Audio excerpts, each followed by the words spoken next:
Silas Thorne never counted the years by a calendar. For a man who spent his entire life in a garage, time was measured in gallons of gasoline burned, sets of tires worn thin, and the depth of the scars on his palms. In 1964, when the Kansas dust grew so thick it felt as though the sky itself had decided to bury the state, Silas remained the last sentry on the old Highway 66. His workshop was a fortress of corrugated iron and brick, a place where dead mechanisms came back to life and where the truth was always worth more than money. Silas was a man who did not know how to bend. He remembered a time when cars had souls rather than just warranty periods, and that knowledge made him a dangerous relic in a world that was rapidly turning to plastic. His story began long before he settled in Sheridan County. Silas's youth was forged in the roar of Chicago's great factories, where as a teenager, he hauled heavy iron castings for steam locomotives and learned to listen to metal the way others listened to music. He could place a hand on a running machine and tell exactly where a fatigue crack was forming deep inside, a flaw that would eventually tear the engine apart. People called it a gift, but Silas knew it was simply respect for the things that made a man stronger. Then came the war.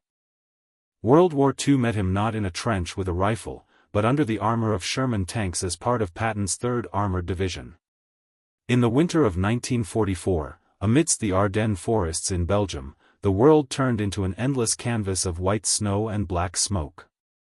Silas, then a young sergeant, lay beneath the belly of a crippled tank while 88mm German shells whistled overhead. His fingers were so frozen he couldn't tell the difference between a wrench and his own flesh, but he refused to abandon the machine. That tank was the only thing standing between his crew and certain death. When a shell struck a nearby tree, a red-hot shard of shrapnel caught him in the face, forever leaving his left eye cold, unmoving, and vigilant, the iron eye. Even as he bled, he made one final thrust, the fuel pump clicked, and the steel beast roared back to life, snatching the crew from the jaws of fate. It was then that Silas understood the ultimate truth of his life. Iron feels the will of a man, and if you don't give up, the iron won't either. After the war, he returned to a world that felt far too empty. His only love, Eliza, a clockmaker's daughter, had died of illness just a week before the victory.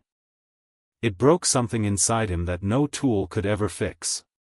Silas realized that people were far too fragile, so he surrounded himself with metal that didn't betray and didn't wither away from disease. He opened his shop in Kansas and became a local ghost. One day, a brash kid named Danny roared into his yard in a cherry-red Impala. While Silas was correcting the mistakes of city mechanics under that hood, he found himself at war with Frank Miller, a local land tycoon who wanted Silas's land for a railroad expansion.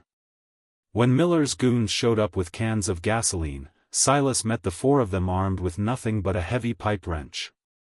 He didn't just fight. He repaired their behavior with the surgical precision of a veteran who knew the anatomy of pain as well as the anatomy of a motor. In the end, he ran Miller out of town by using an old ledger where he had recorded years of illicit dealings involving stolen parts that the tycoon had tried to funnel through his shop. Later, the state police asked Silas for help in taking down a ring of high-speed smugglers. The old mechanic took a rusted Hudson Hornet and transformed it into a covert interceptor. Under its hood beat the heart of a twin-injected beast with reinforced plating. During a midnight chase through dry riverbeds, Silas sat in the passenger seat beside Danny, whispering instructions on how to squeeze the impossible out of the machine. When the criminals were caught, Silas simply walked home on foot, refusing any medals. In 1968, when a massive flood threatened to burst the town's dam, Silas brought out his secret project, a White 3000 amphibious hauler he had been building for years.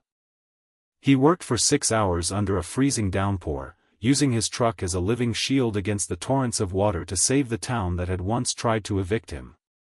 In the twilight of his years, he built his final masterpiece, Eliza.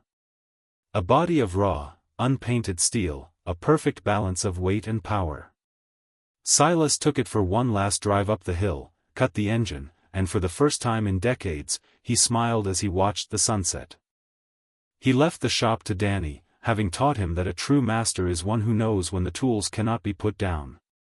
That night, Silas died in his porch chair, clutching a wrench like a scepter over his small but honest kingdom.